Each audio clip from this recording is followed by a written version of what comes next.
What I aim to do now is to check the downforce of a Wizzjet versus the new Dash Generation 3 Blizzard chassis.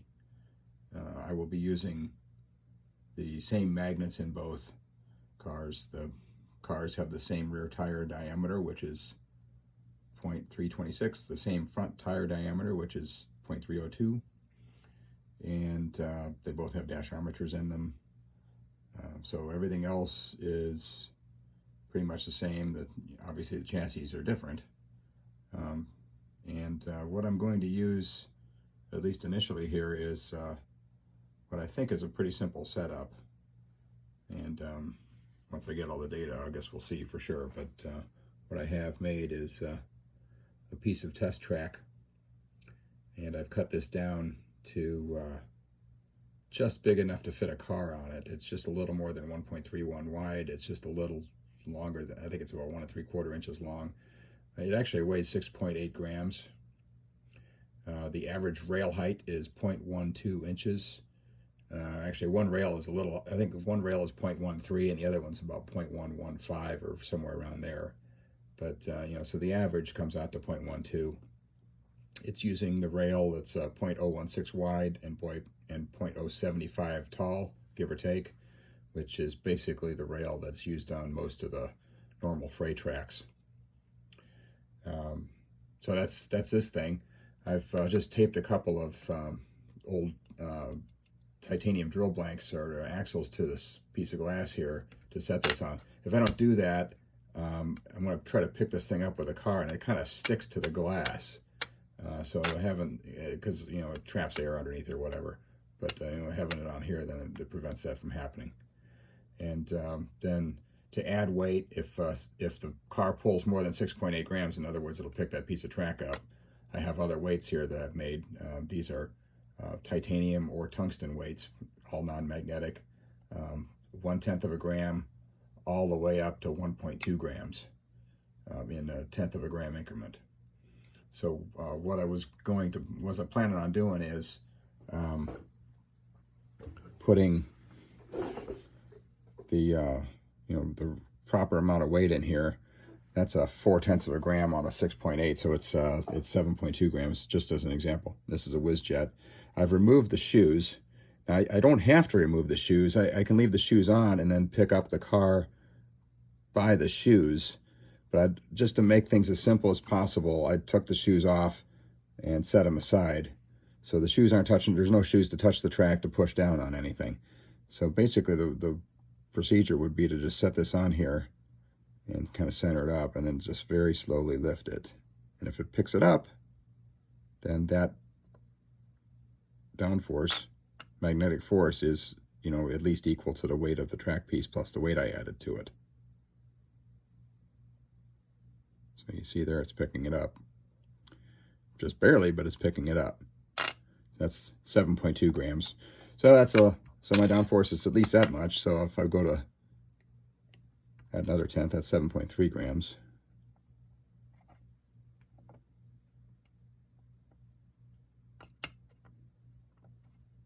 Try it again.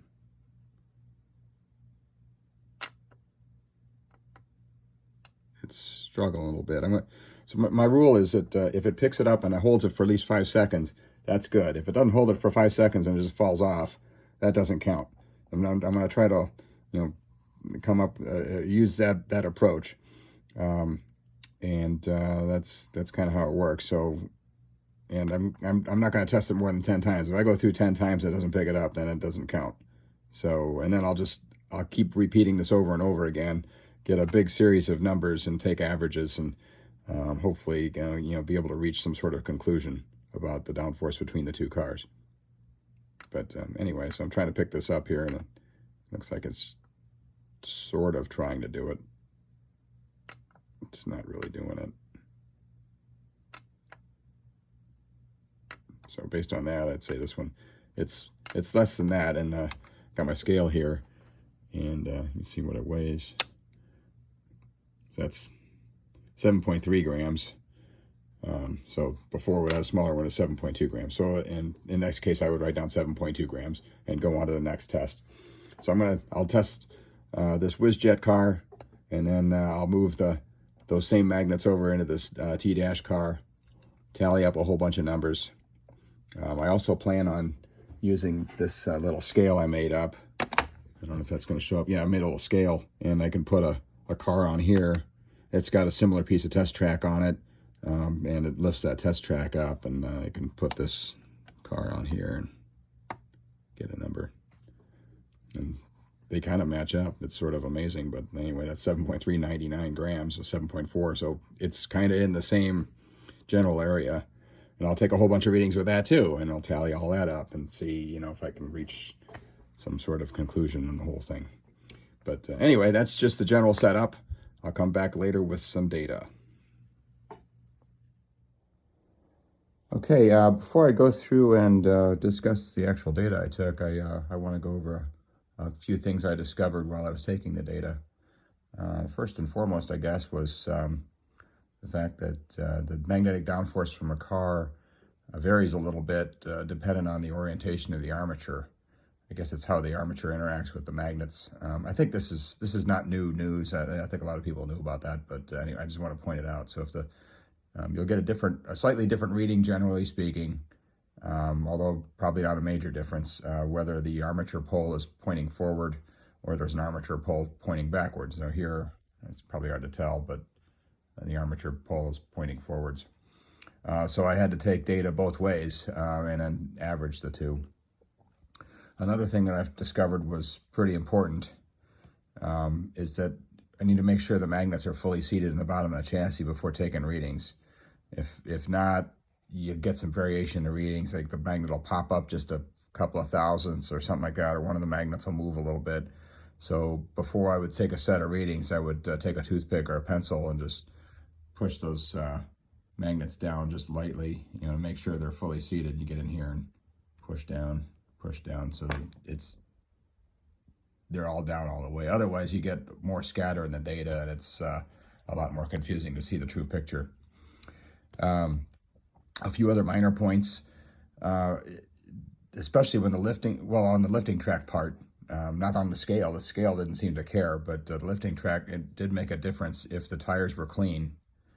If there's any speck of dirt, dust, fuzz, anything on a tire, it would adversely affect the reading. So I had to make sure I had a piece of tape handy and I'd clean the bottom of the tires off, or clean the tire surface off.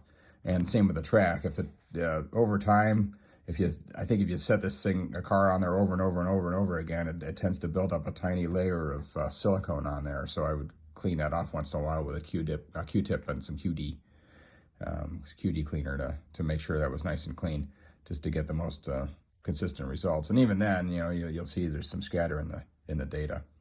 And also, this car had a little chunk out of the tire, and wouldn't you know it, that chunk was lined up perfectly with the track for a good series, and I couldn't figure out why the readings were so weird. And then I looked at it really close, and oh yeah, there's a chunk on the tire, so I had to pull the chunk off, and then everything was working really good. So, okay, so onto the data. Okay, there's a lot of numbers here. So I went through the Wizzjet and then the T- with a lift track piece, and I took 6 readings with the pole in the front and with the pole in the back, and then, you know, same for the Blizzard. And then I went through on my track scale, downforce checker. I did the same thing, and then I did that 2 days in a row. So the first column here, that's day 1. That's a couple days ago, and then that's 3 days ago actually. Now as I make this film, and then here's another one the next day. So you see there's some variation from day to day. You know, not a lot, but there is some variation. And I took all those numbers and averaged them all together. So you're probably eager to look at these numbers a little. So when you go through all these numbers, so you look at the arm pole to the front, arm pole to the rear here on the Wizzjet, it didn't seem to make a big difference. On the day 1, it was almost the same number. Basically, it was the same number. Day 2, there was some variation. Here on the Blizzard, same thing on the lift track. You know, it's showing here the first day it was a little higher with the arm pole to the front. Next day it was a little higher with the arm pull to the rear. Pretty small differences, but differences. So I, take and average all these together. So basically what I see is with the lift track, the average downforce is 7.53 grams. Oh, before I go on, I want to make sure I point out that the magnets in this car are really like some of my best magnets. And I mean, these are not average dash magnets. These are pretty doggone good ones. Some of my best out of all the magnets I have. These are strong. So I decided I would go with really strong ones just to, if there's any difference, it's really gonna accentuate that. At least in theory it would. So anyway, getting back to the numbers here. So the average downforce with the lift track on the Wizzjet, 7.53 grams versus 8.00 on the Blizzard, or the T-dash. And then using the scale, the average with the scale on the Wizzjet was 7.33 grams, and with the with the Blizzard, it's 7.89 grams. So, there's a difference between the two measurements. You see the lift track shows a little bit higher number. And so then I just took a total average of, this average and this average together, 743 for the Wizzjet, 794 for the T-dash. So that's a 0.51 gram difference, or if you would look at it percentage-wise, it's about 7%. Okay, so that's pretty obvious. The new dash car is going to result in a higher downforce. Now, I decided, I guess I had a little extra time on my hands or whatever, so I decided I would go ahead and investigate, hope this shows up, investigate doing nothing to the to the T-dash except change the front tire size and determine what the downforce is relative to the front tire size. So as you go larger and larger front tires, you're going to get lower and lower downforce, or conversely, if you go smaller and smaller front tires, you're going to get more downforce because the car is closer to the track, of course. So so I went through and did that. So I had tires 306 diameter, 310, 316, 320, and 324. I didn't have any tires bigger than that, so I kind of stopped there at 324. It's a lot of data. This took a long time, especially this lift track stuff. It takes a long time to get these readings. So anyway, just to kind of go through the summary a little bit, you'll see as you here on lift track, arm pull in front, you get, as you go up in tire sizes, the downforce goes down. Makes sense. And then over here, same thing's happening with the arm pull to the rear. Numbers slightly different, but the trend is unmistakable. Using the scale, same kind of thing, arm pull to front, arm pull to the rear. Bottom line is down here on this final chart. I hope this is readable. There's a lot of numbers. Just averaging the the lift data, the scale data, average it all together. And then here's the 302 tire from the previous page I showed you. I just put that in there for reference. So you see I'm just looking at the overall average, the average of the two averages. With the 302, you're 794 gram. 306, it drops a little. 310 drops more, down to 777.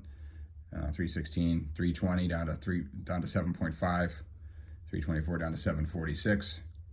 And then for reference, here's what the Wizzjet had with 302 tires on it, with a 743. So you see that if you had a tire size, all else being equal, if you have a tire size 302 on a Wizzjet and you have a tire size somewhere between 320, 324 on a dash, the new dash Blizzard, you're gonna have about the same downforce reading.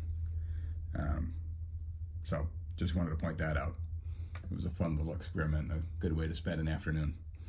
So anyway, that's all I have for data. I hope that all makes sense, and I'll see you next time.